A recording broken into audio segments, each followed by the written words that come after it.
name's Margot Field, everybody. I do a little bit of work for GPSA for my sins, and I have been around the organisation for a long time.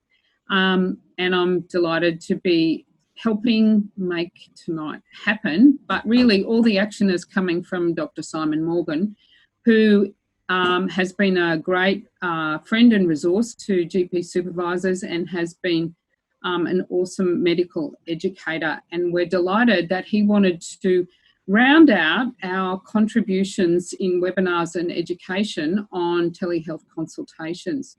We would like to acknowledge the country that we are having this meeting on, and we acknowledge the traditional owners of the land.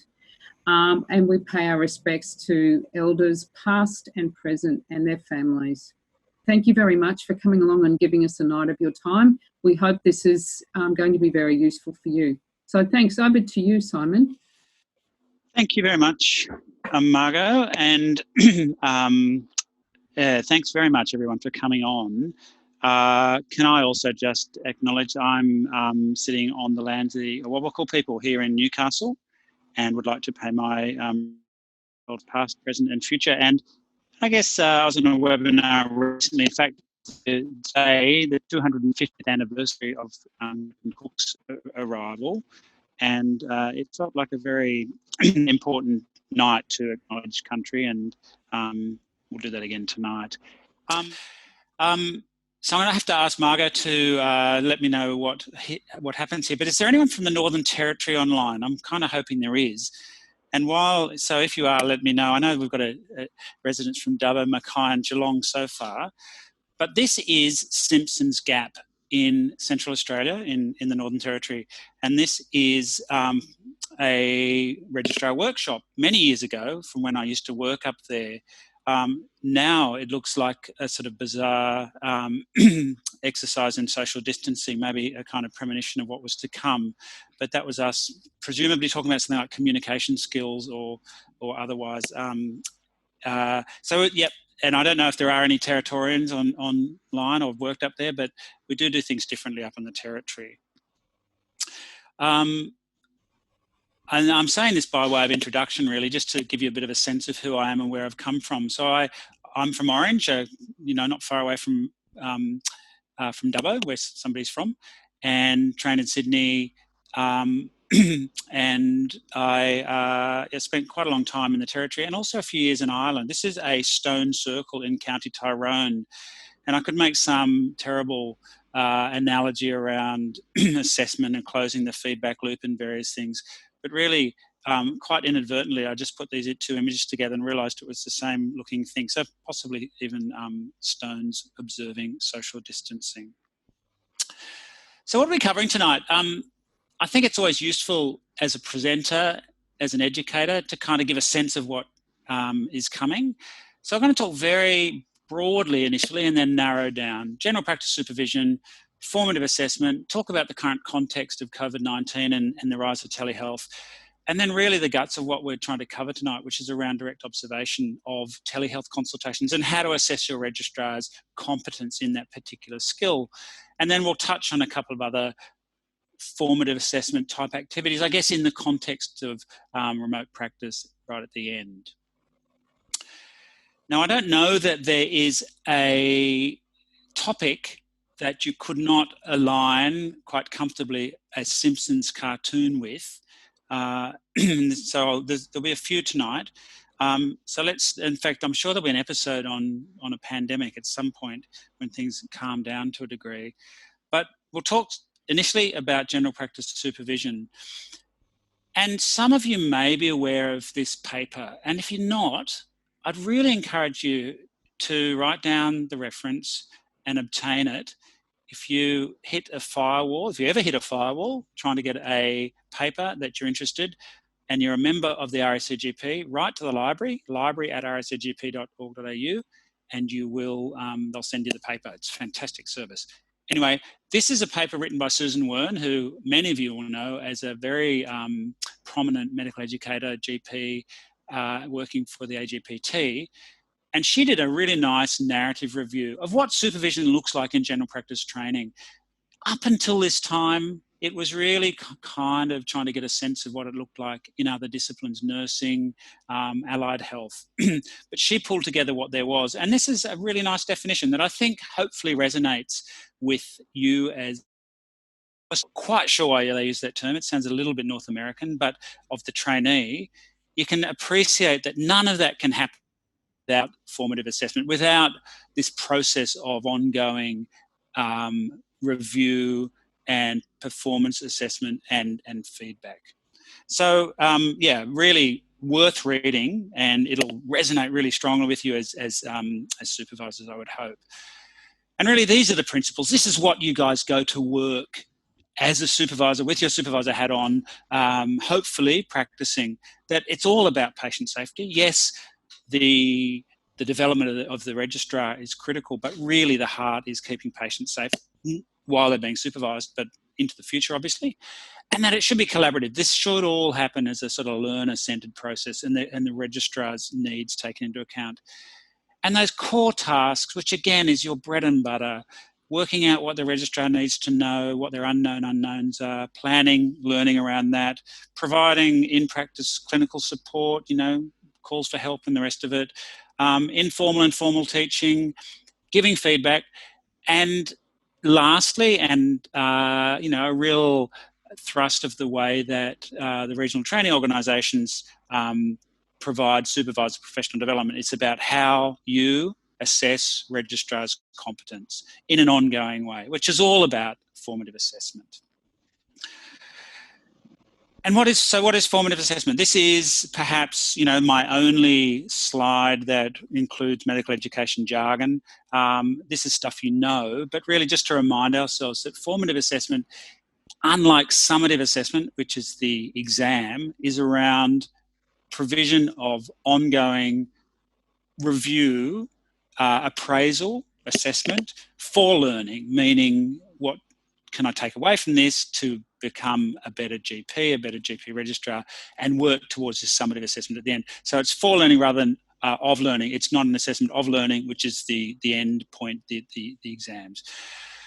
It's ongoing, strengths and weaknesses, allows for monitoring of progress, both by yourself as the direct supervisor, but also by the training providers, and clearly results in opportunities for feedback, which is so important. There was a really nice study done now many years ago, and it talked about what the core skills of the competent GP trainer, supervisor were, and the top two were around feedback. I think one was that it happens, and the second one was that it's done fearlessly, and frankly, that feedback's given at appropriately. And so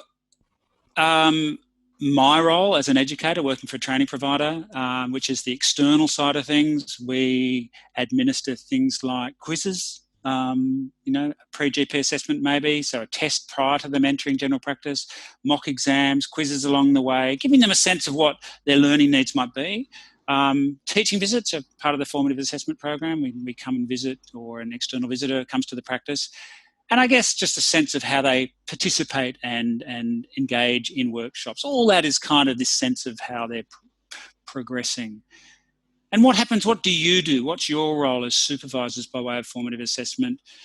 We'll be talking most prominently tonight about direct observation. But you do a bunch of other stuff. I guess the third dot point there, problem case discussion, where you might think, really, that's not so much assessment, that's just helping the registrar who comes along with a difficult case at the end of the day. But clearly, while you're discussing your approach and probing the registrar around what they might do, you're assessing them. You're making judgments on their competence, on their performance, on their learning, and sequestering that away to give a sense of how they're going.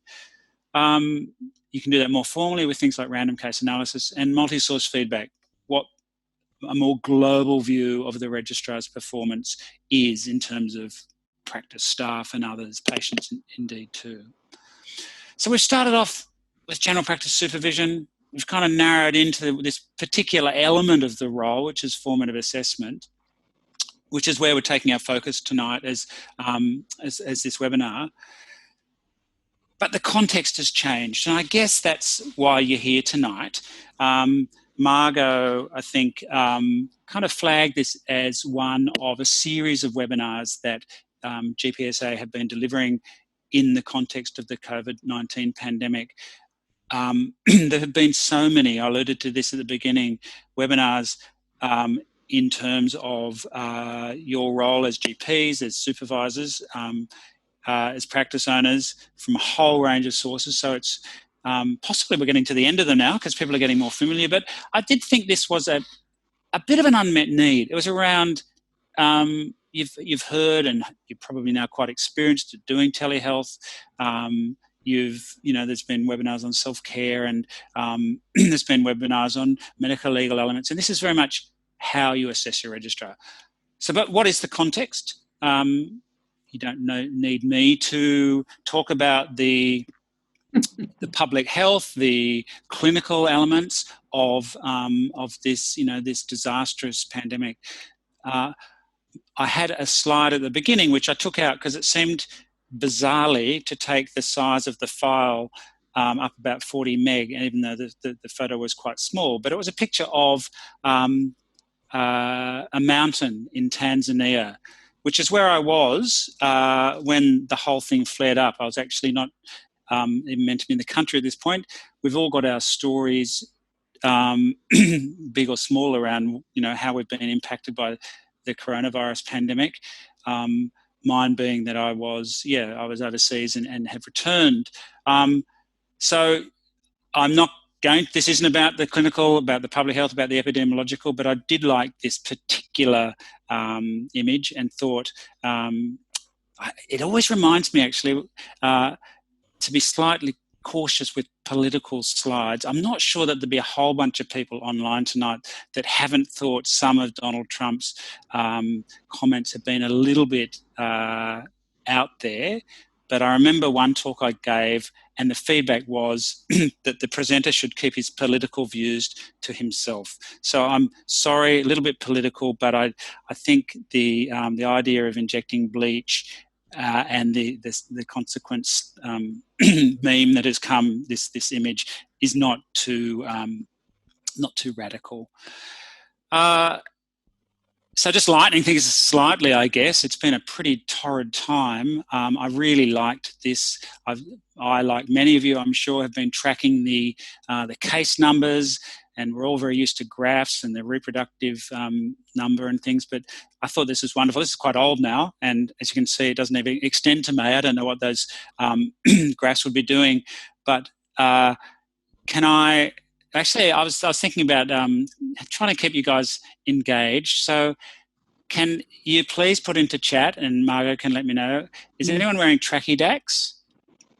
If you have tracky dacks, you're having a drink of alcohol, or if you're in your pajamas, please share that if you're willing to, and Margot can give me a bit of a potted summary of how, possibly that's what you'd do anyway, but it is interesting how some of these things have dropped off. I realised the other day, I've been back from overseas for about 7 weeks. I've used my house keys twice in that time. It doesn't mean I've left the house twice, by the way, but it is amazing. So what are people doing, Margot? I've got...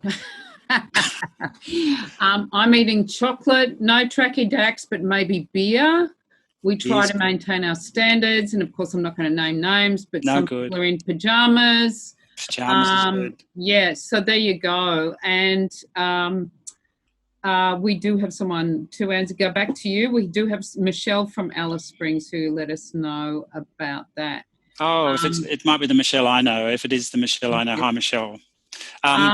Somebody's saying they're PJs and a glass of wine, so they've upped somebody else. Somebody else is saying trackies. I'm afraid the home arrival wine, lots of walks, tracky dacks, but no booze or Crocs. Crocs is passing a line. Shorts and singlet, I'm from the warm north. Tracky dacks and a duffel coat, it's cold down here. Okay, trackies, I'm wearing good clothes and work boots. PJs, there's quite a few pajamas going on, so go you, the pajama people. I toyed about wearing my pajama bottoms at least tonight, but I thought, no, I should put trousers on. And again, we won't be talking about telehealth consultations by way of how you do them, but clearly one of the big tips is dress appropriately, because it might be that you do have to get up and demonstrate to a patient how to do a back exercise and realise that you're in your boxes. So, but we won't be talking about that. But thank you very much for sharing. That's very good.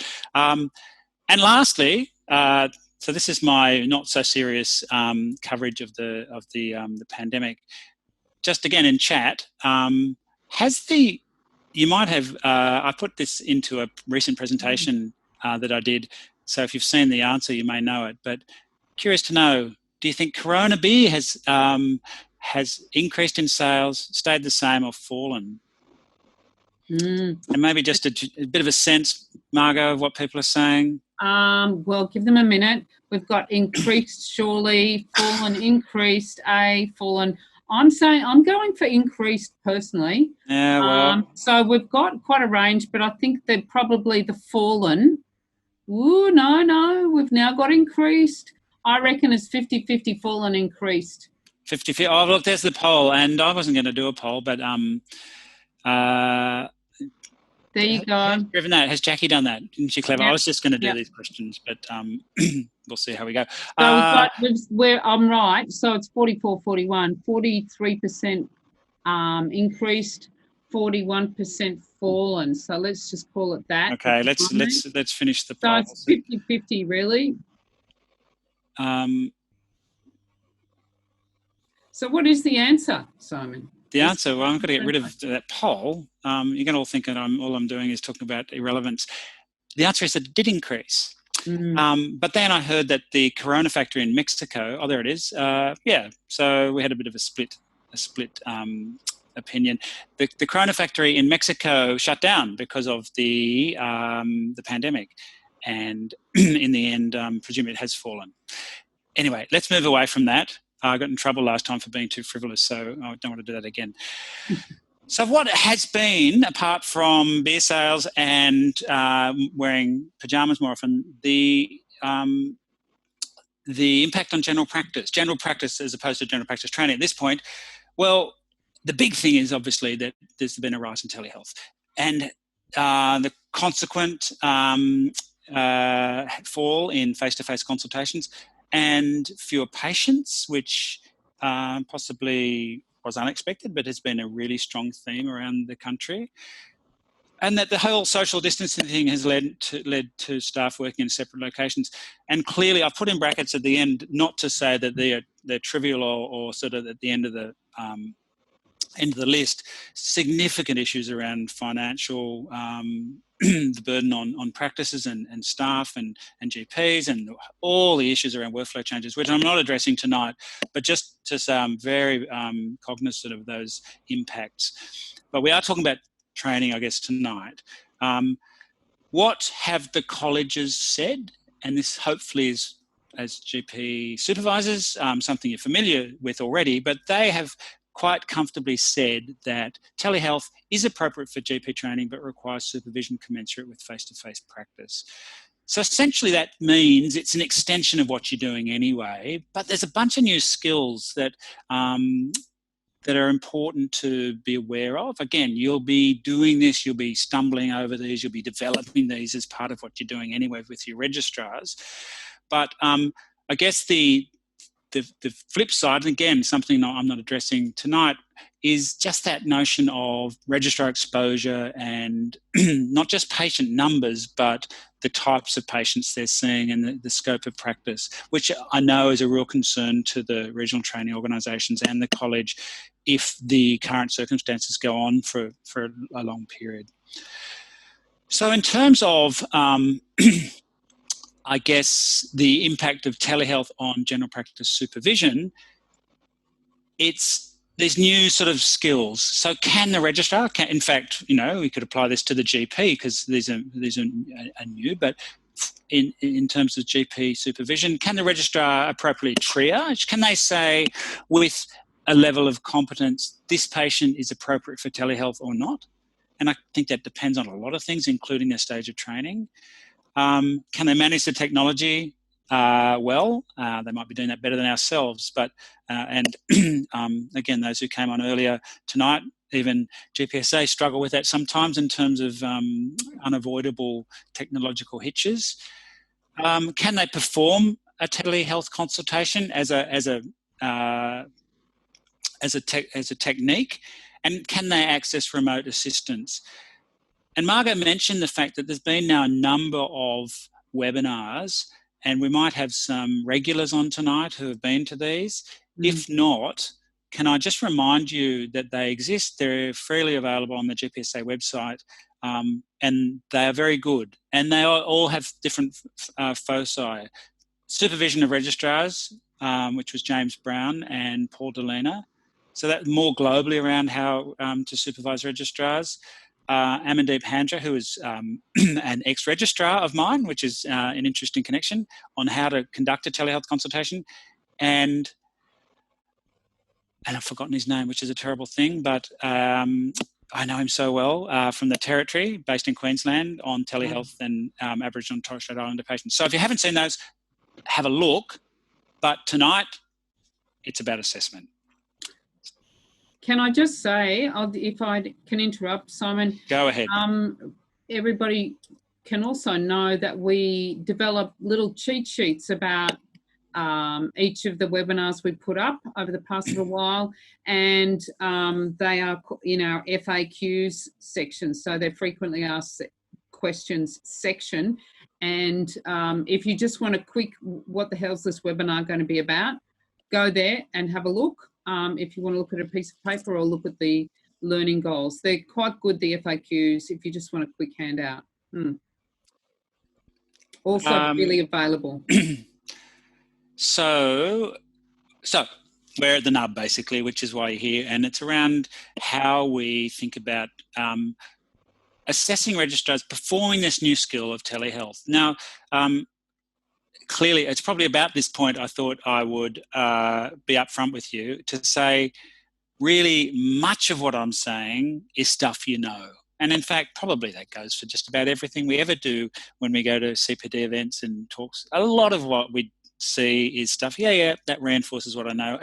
And clearly the telehealth consultation isn't dramatically different from a face-to-face consultation, and indeed assessing it is not dramatically different, but there are some subtleties. So it's worth reminding ourselves of the core stuff, and it's certainly worth highlighting the differences that telehealth throws up in our role as assessors. Just to remind ourselves, direct observation, certainly I'm a medical educator with GP Synergy, which is ACT and New South Wales. We, as a training organisation, mandate that supervisors sit in with their registrar early in the training term. I'm not sure how widely that is the case across other regional training organisations, or indeed how widely that is across you as supervisors, but it's something we really strongly recommend for you to get a sense of how your registrar is performing, and for the registrar's formative assessment to get a sense of where their learning needs lie. And it's such a powerful tool. I mean, it's about as powerful as assessment teaching method as you've got. Clinical stuff, communication skills, consultation skills, reasoning skills, and a whole bunch of others. So, yeah, a real plug for this stuff, even in the telehealth sort of setting. My use of brackets to say that we'll talk very briefly about setup. We're not talking about feedback at all. And I guess the way something like a direct observation session happens is you do have to think about how it's going to work. There's the analysis, the actual undertaking it.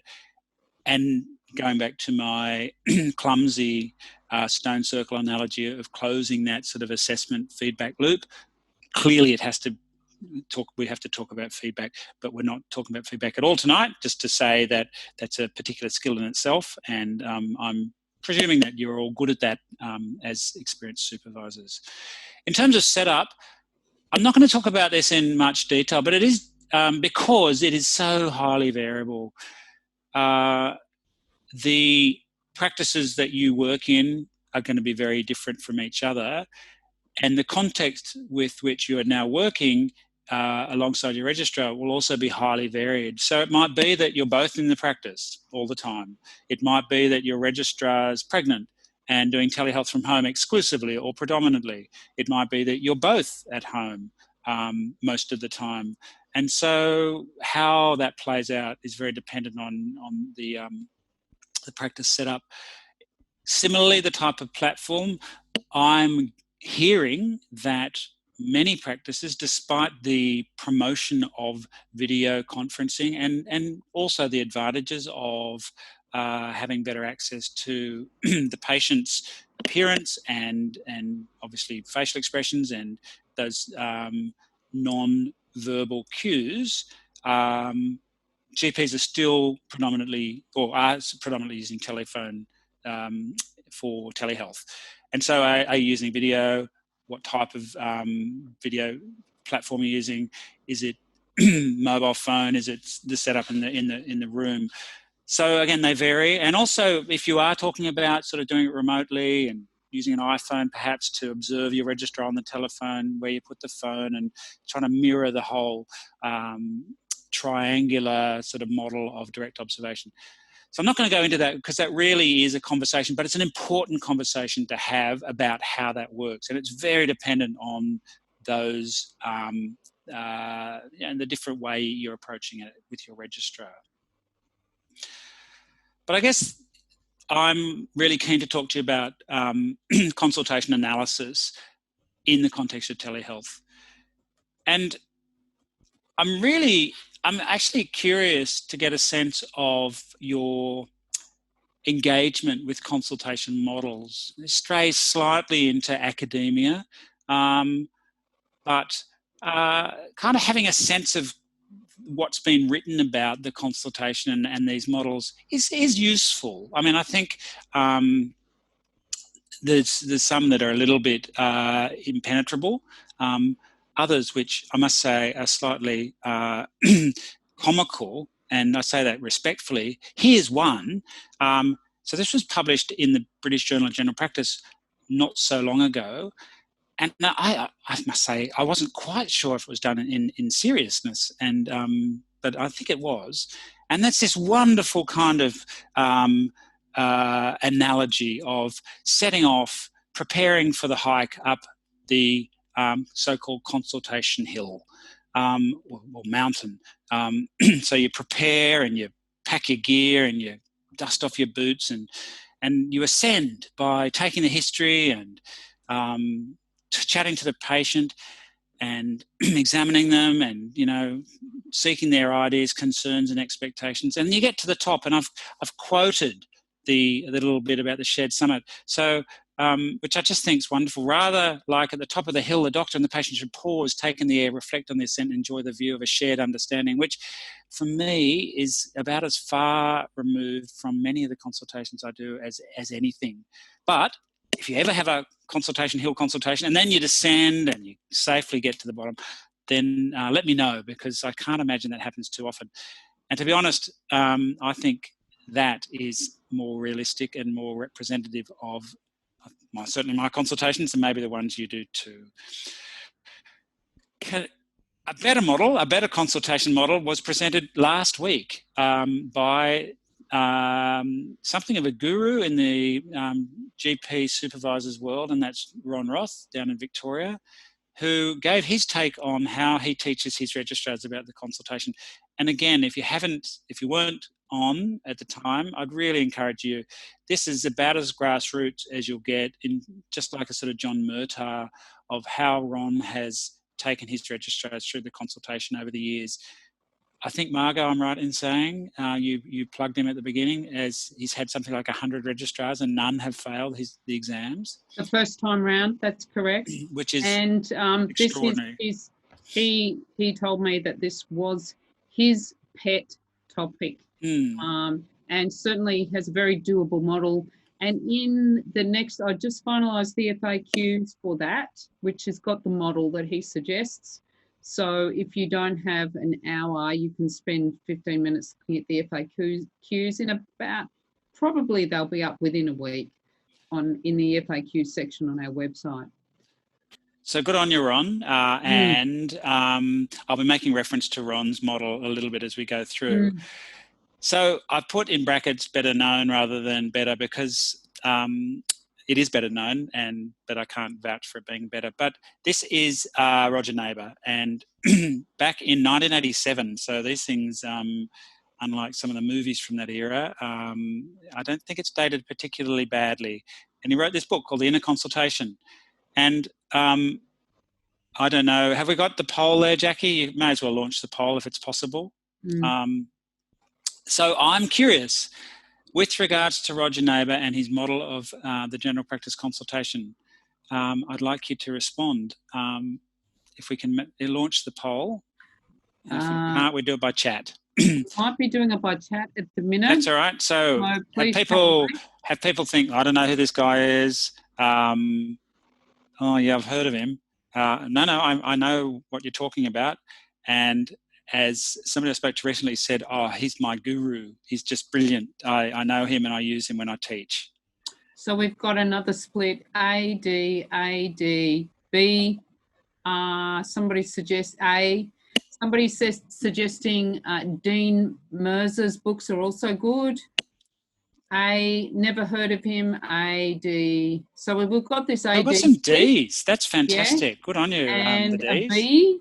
I have his book. So there's a lot of fans who've tapped into a little vein. And look, I've got his book. Yeah. There it is there. Yep. It's a very old copy, but it doesn't matter. That's good. Island, my favourite model. Neighbour is good. C, we've got one C so far. B, heard of him, can't remember what he said. A. Oh, I love it. Well, I'm actually thrilled because some of you know him, and hopefully you can apply this with a sense of experience with the model, and some of you are thinking, I don't know what you're talking about, and hopefully, it's always good to take at least two things away from a talk. One is that the SARS of Corona beard has gone up. I'm going to say that the A's have it. The A's have it. Well, there you go. That's probably justifies me being here, hopefully. And why do I say that? Well, let's just very briefly. So Roger Neighbour, academic GP, or I'll just call him an academic GP. He's a GP. He does what we do. He proposed this model, talked about the general practice consultation as a journey, not a destination. Kind of a nice, probably at the time, quite a controversial or unorthodox view.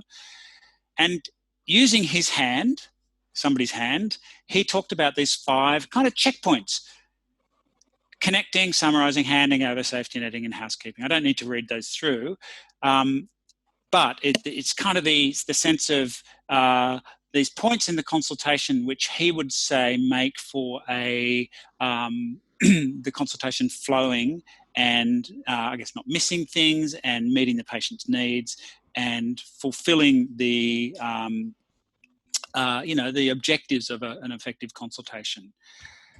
And he used his hand because there's 5 points, and he actually talked about housekeeping as the 5th point, but he used his thumb for it. And that's kind of convenient for me and us when we I was going to use the word corrupt. I don't think, adapt, let's call it adapt this model to telehealth. And so we're going to start with housekeeping, and then we're going to go through his other headings as, I can see some chat coming in. So just interrupt me, Margot, if there's something totally controversial or inflammatory. I'm happy to hear everything. And we'll walk our way through. Okay, so we've got an important point here. Yes. From one of the audience saying that Neighbour has now simplified his model further to shut up and care, which I think is a very sweet point. I think you will. Nice. It's only when you're presenting a presentation that you spend a bit of time working on, and then you think, oh, you know what I should have put in? How many fingers does Homer Simpson have? Not enough. The answer is 4. Isn't that a shame? That would have been fantastic to put his hand. Anyway, I haven't done that, and it would have been wrong anyway because there's 5. So what we're doing here is adapting a 33-year-old consultation model, and you can reject this entirely at the end of this talk and say, it won't work for me. And that's absolutely fine. I guess the point is, by proffering this, it's just get you thinking about it, certainly thinking about a framework, and you might like it enough to think, I could use that. But let's talk about it. So Neighbour's 5th point is housekeeping, but it can equally be the first one. And I've italicised the Neighbour's heading, and in normal text below it, are the aspects of the consultation that are particular for telehealth, or indeed they're relevant to a non-telehealth consultation, but they're really important. So housekeeping is before the patient comes in, and Ron talked about this, being prepared. Neighbour talked about is the registrar in good shape? As you know, they're carrying emotional baggage from the previous encounter. Was that stressful and demanding, and they're exhausted and they need to go to the toilet, or they're still trying to work out what the patient diagnosis was and they're actually not quite ready? That was Neighbour's approach. There's a friend of mine, a colleague of mine, and a really, really impressive medical educator called Hilton Coppy. Many of you all know of Hilton. He's a GP Yes. up in the North Coast. And he talked about how he was taught to finish a consultation or start the next one, essentially break between two. And he said you did two things, but this is with the old patient files. So you picked up the file, hopefully you can see him on video, and you'd blow. Remember, he's from the North Coast, so you'd blow gently, and all the negative energy would blow away, and you'd file it away and it'd all be done. And he said if that didn't work, or if you knew it wasn't going to work, what you did is you put it on the ground and you stamped on it a bit. So unfortunately that doesn't translate to electronic records, or you'd be breaking keyboards frequently. But that's this notion of, am I ready? For telehealth, and this may sound kind of basic, but for telehealth, it's these things as well. The technology is working. That even before that, and we talked about, has this been an appropriate encounter to do telehealth on? Now, I know many of the approaches that registrars and GPs are doing is doing exclusive telehealth, triaging as they go and then bringing people in, and that might be fine. But if it's clearly somebody who was not appropriate, or it materializes through the encounter that it wasn't appropriate, that's a really important assessment point to make as you go. That the phone number's blocked. It was about 4 weeks ago I learned if you put #31# in front of the patient's phone number, you could block your number, which I hadn't realized all the time I've owned an iPhone. You can change it in settings as well, but if you just want to block that one call, #31#. So that might be the third thing you learn from tonight, hopefully. So, Simon, that raises a very, if I may interject, I think this might be a good point. That's a fantastic tip about #31#. So you do #31# and then the person's phone number? It's #31#. #31#, okay. Yeah. Okay, so that's really important, everyone, #31#. The other thing is, I'm wondering if anyone's got any particular tips for assessing tech in before a consult. So in some practices, of course, reception staff make sure that's all going to work. And many patients, of course, won't answer a phone number that is blocked. So if you're blocking your number, that's an important bit of information to go to patients. So I'm just wondering if other people have got tips like the #31#. That's an awesome tip that I'm going to... Look, I know that was covered to a degree in one of the other webinars, so I might not, if people want to share stuff, absolutely go ahead. But that often I think what's happening is reception staff are calling, teeing it up, your doctor will ring you between 10 and 10:30 and expect this. Access to the clinical record, that's pretty straightforward if they're in the consultation room, but clearly, I've had lots of anecdotal reports of people trying to wing it from home when the record isn't accessible, and clearly an appropriate space. So they're sorts of things that likely, if you're doing a direct observation of a registrar, they're going to be, all those things will be ticked off, but they're important points that you need to cover. Now, I'm sure when Roger Neighbour conceived his model 33 years ago and he wrote connecting, he wasn't thinking about by phone or video link. But in considering adaptation of his model to telehealth, I thought, wasn't that amazing? Because it is about connection. For him, it's establishing rapport. I think that's even more critical in the telehealth model. So when we're assessing registrars, it is making that extra effort to kind of overcome the barrier of distance and potentially not even having the non-verbal cues to try to engage them and establish some kind of rapport if they're not known to them. But then there's a bunch of other stuff that are particular to telehealth. This, the importance of saying, can you see me or hear me, whatever's appropriate. I know for so many of us, the identity of the patient is a bit of a joke when it's somebody we've been looking after for 30 years, we know their voice. But when I say joke, I say that respectfully because it's a bit odd to be saying to Mr. Smith, who you've seen 500 times, can you give me your date of birth? But that is really important when you don't know who they are. And so that's an important point. Taken recording verbal consent plus for the direct observation. So hi, we'll be doing telehealth consultation today, all good. And look, my supervisor's listening in today. Is that all right? Because clearly it's not the same as a standard direct observation consultation.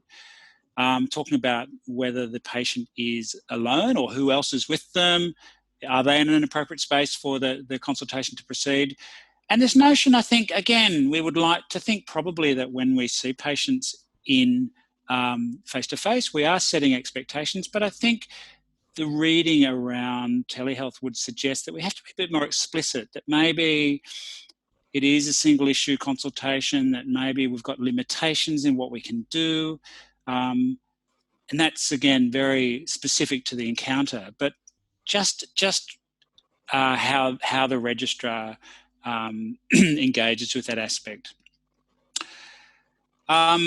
Now, there's a big chunk between neighbours connecting and summarising, which is climbing the consultation hill, which is basically taking the history and examining them and gathering all the data, because neighbours summarising is basically establish why the patient has attended. Now, that includes history taking, red flags, systems review normally, but again, you're observing a registrar doing a telehealth consultation.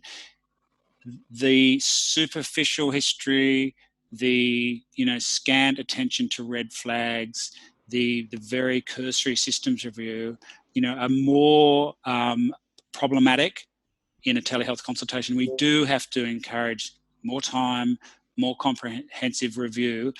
Again, these are registrars who potentially don't know the patients well and really need to do this to overcome some of those barriers. It is completely reasonable, I think, to probe and really interrogate their reasoning around the importance of a formal examination. Why did you think that was unnecessary or necessary? What was behind that? You can throw some what ifs. What if they had this or didn't have that? Just to get a sense of their reasoning. But that's such a different aspect to the face-to-face encounter that it's really rich material to assess them. I was on a webinar recently, and this acronym ICE was not well known. I think it's very much part of the British general practice training model: ideas, concerns, expectations.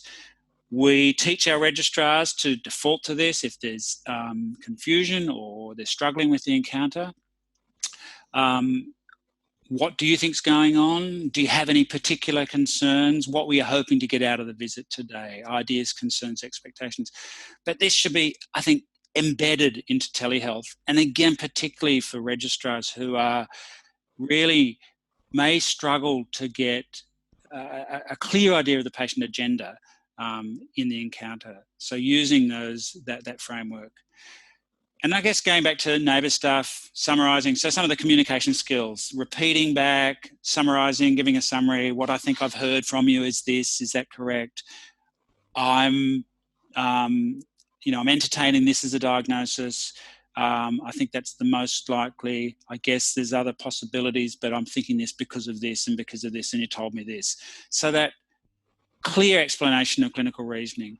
Now, you may argue, oh, that's just normal. That should happen every time. But you can sort of hopefully get a sense that those things are so much more important when the kind of the non-verbal stuff and the distance is in the way. Okay, Simon, before you go on, yep. I think there's a couple of good questions to interject in here.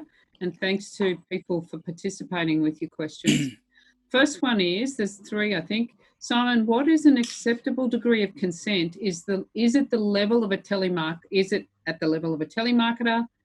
Like, by the way, my supervisor is listening in. Is that okay? So that's the first question. Oh, I'd be very uncomfortable ever equating what we do with telemarketers. That would be very uncomfortable. Look, I think we do need to be able to say to people, as part of the encounter, the consultation today, I have my supervisor sitting in. Are you comfortable to proceed? Now, clearly, we know patients, particularly if you can't see them, may say yes and they're not. I think we have to be, we just have to read it as well as we can and document it. So that's a tricky question, but it's a really good point. Really, a point really well made. Okay, I think there's something else too, that some patients don't know what a supervisor is, and that might need unpacking. That would be a tip that I would suggest. Yep. Okay, there's a couple of, I think this is really rich discussion. An important point here, important to look at the camera when talking to patients on video calls. Yep. There's another one, many patients normally attend with their partner and similarly include their partner in telehealth consults, especially if the patient themselves is hard of hearing. So really checking in on that and getting that approval, if you like. Okay, what are your views about the possibility of the consult being recorded without your knowledge? So I think that's going to come up again and again. Yeah, that's a really chewy there's point. The registrar's knowledge. There's all sorts of people's knowledge, and unfortunately some systems do record and they have to be unrecorded, or they have to be made sure that they're not recorded. So I mean, I'm not a medical legal expert. Certainly, if we record a consultation, we need consent. And if we do record the consultation, it becomes part of the medical record. And so the advice is not to, unless there's good reason to, which is not common. There is advice around recommending patients don't record, as in, but again, I can't probably seek your individual views on that, but it would be, I think it's a very hard thing to say to a patient, don't record this, but there would be some kind of expectation that doesn't happen. But I think that's usually implicit as opposed to explicit. Yeah. Okay, there's just a few more I think they're worth me running through. Yeah, sure. I'm just conscious of the time, but I'm happy to take questions now because we haven't got a whole bunch left. No, I will just run through. It would probably be a compliment to be regarded as a very good telemarketer. I agree with that. I'm sorry. Yes, that was maybe out of line. But I guess we've all had bad experiences of being cold called or pressed. So apologies if I was offended. Okay, and there's one last one. It doesn't form part of the medical record in all states, not Queensland or Northern Territory. I'm not sure what that quite relates to. But the recording. Oh, well, that's curious. Yep, okay. Yeah, okay. So there you go. So we can move on. We're good. I'll keep going. Hopefully we'll have a bit of time at the end. And I've been remiss in referring to the Ron Roth model, but I know, Margo, you were enamoured by his point in the consultation called the wrap, which was the kind of the summary. And I guess as supervisors, that's something I would like to think you really invest time and energy into your registrars to be able to give a really good summary of what's happened, what your understanding is, which is the summarising but then kind of handing that over, giving ownership to the patient around the management plan, negotiating, and then and Ron talked about the acceptance set, which I won't go into, but if you've seen his webinar, he explained that nicely. So NABER talks about confirming agreement of the management plan. Maybe that's possibly slightly dated language now. I'd like to think we'd be talking around negotiating management plans and things, but the agreement presumably was negotiated. And in the telehealth model, it is very much, well, do you need to come back? How are you going to come back? How do we follow this up? And again, we could go for another hour on prescriptions and referrals, because I was part of a webinar that did spend that long on those topics. But very much, you know, does the registrar in this new model know the process for prescriptions and referrals? And I guess navigating that, it's interesting to reflect on the numbers of prescriptions being written and the numbers of imaging and pathology tests. I gather they've fallen. I've been a huge proponent over the years of rational use of tests and treatments, and it's interesting to think, are they not getting done just because it's hard, or are they not getting done because there's been more deliberate consideration of their utility? It's just a really interesting area to consider. And Ron talked about safety netting. You won't see you'd like to think you won't see a consultation model that doesn't mention safety netting. Neighbour talks about safety netting, cover the what ifs. And these are probably these are core consultation skills. But again, you've been working in telehealth, you understand the implications, and you probably understand the implications as even more acutely for registrars.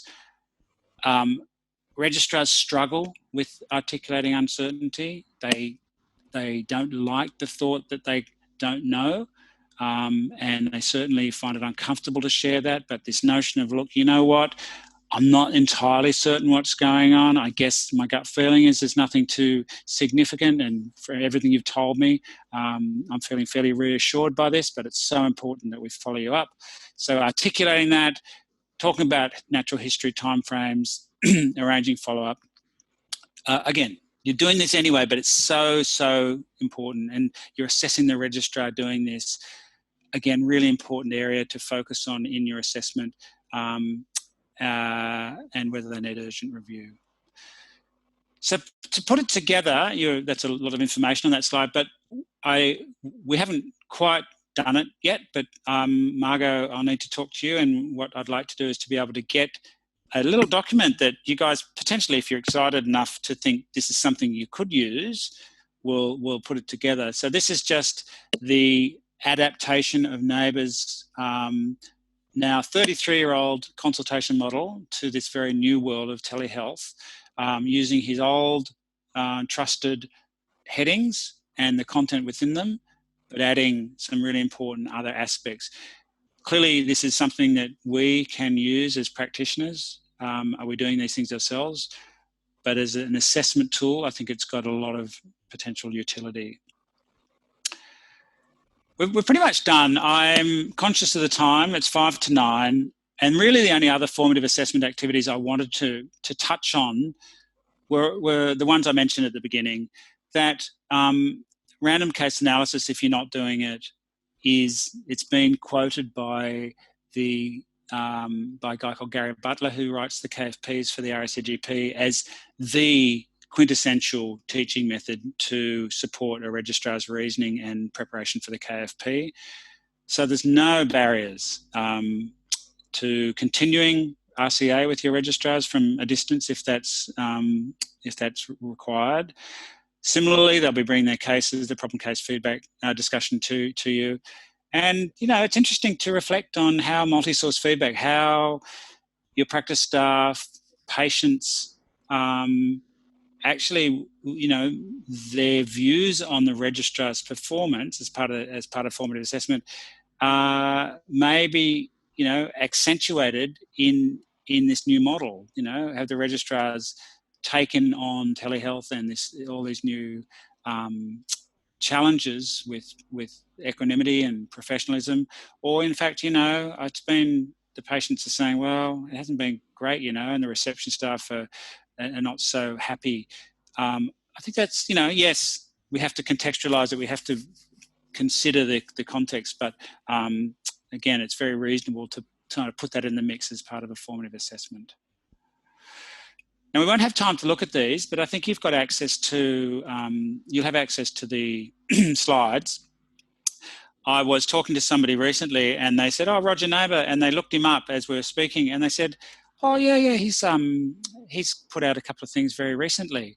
And I thought, oh, maybe he's done what I've done and adapted his own stuff to telehealth. And it's not, but he talks, there you go, Neighbours 10 Tips for Telephone Consultations about COVID-19, published in the middle of March. And there's also a 3-minute YouTube clip of the man himself just saying, these are some recommendations. So it would nicely round it out for you to see him. You see he's a very avuncular looking gentleman and might reinforce some of the things we've talked about. That's me saying, woohoo, it's 3 minutes to 9 and we've breasting the tape just at the right time. Quick. Yeah, go ahead. Okay, so we've got one here. This is a question, I think. Do we have any tips to share the information in the case notes for random case analysis when you're not in the same room? Can't remote into the medical record. Yeah. Well, I mean, that's a really, it's a very good question. So I know GP Synergy have been grappling with this and this is for external teaching visitors and medical educators who really shouldn't and don't have any, shouldn't have access to the clinical record. So the registrar has been asked basically to generate the consultation page and the health summary and essentially cut and paste it into a Word document. It takes a little bit of time, but it can be done. I guess as supervisors, if you're, they're your practice patients, if it is a secure platform which you're looking at, I can't see, it'll be just the equivalent to me of sitting in the consultation room and doing RCA. So I think, I'm not a lawyer, but I would have thought there wouldn't be a particular issue as long as there's a secure platform you're accessing those notes on. But once it's somebody beyond the practice, I think there's issues. Okay. There's a couple of good comments here. With permissions, the recording of an advanced care plan or care directive was very helpful for a relative that couldn't be present. And meant that it was really clear what was going on. And there's another one, most telehealth they do is referrals and prescriptions and tests, and importantly, follow up on the progress on mental health plans, including the support person. So really what we're talking about here is that telehealth has some particular advantages in some ways that we can take advantage of, and they're very good matters to use telehealth for. So we've had a great chat in this chat room. So thank you, everybody. I don't think we could get through we couldn't get through all the comments that came through. But how said I will set out, Margot and I will set out to look at them. And if there's anything that's, really pressing, that is a question that you felt, that needs to be answered, we'll try to address it in future. Yeah. So importantly, from GP supervisors' end, we'd really love your feedback. An evaluation will be sent out directly following this webinar. And it's very important to us if you can fill that in, because this is all about our funding and our existence. We're a really strong grassroots organisation, but we do need your comments. So thank you for doing that. And, we're funded under the Australian Government AGPT program. In a couple of weeks' time, we will be celebrating, promoting Reconciliation Week, which is an important week. It starts in the last week of May. So look out for a webinar in that week, and a guide that we are bringing out that Simon has had a bit to do with, and myself and a few other fabulous people. So I'm just sort of putting out a teaser there, but thank you. The slides that's up on the screen at the moment is actually downloadable for you to put in your clinic in any way, in your treatment room. It really has been written with a double meaning, so that it can be thank you, take care out there to patients, or thank you, take care out there to your patients and your staff, really, your clinical staff, nurses, what have you. And of course, today is Nurses Day, and that's absolutely something to celebrate. So I'm sure you got into that. So well, thank Margaret, you very much. you very much for driving the chat and keeping me on task and Well, thank you, picking the eyes out of those questions. And guys, look, thank you so much. I mean, I say this really sincerely. This has been an extraordinary, difficult period for everybody. Certainly, you know, for small business owners, which general practice is, but then to think about all the changes in workflow and the loss of income and the patient drop away, and then embracing telehealth, and then on top of that, your supervisors, and you're looking after the registrars. So you're remarkable, and I really hope this has been of some value. And like Margot says, GPSA is there to support you, and we hope this is of use, and we'll continue to provide these sessions. So thank you so much for your participation. Thank you, Simon. And Simon, you and I might just have a quick look through these. Got a moment, but the rest of you, you know, you don't want to listen to us going blah, blah, blah. But thank you heaps, Simon. I'm going to give you a big clap for giving us another night of your time. That's all right. There's nothing on TV on a Tuesday, I told you that, so it's all good. Okay, all see right. you later, everybody. Thanks.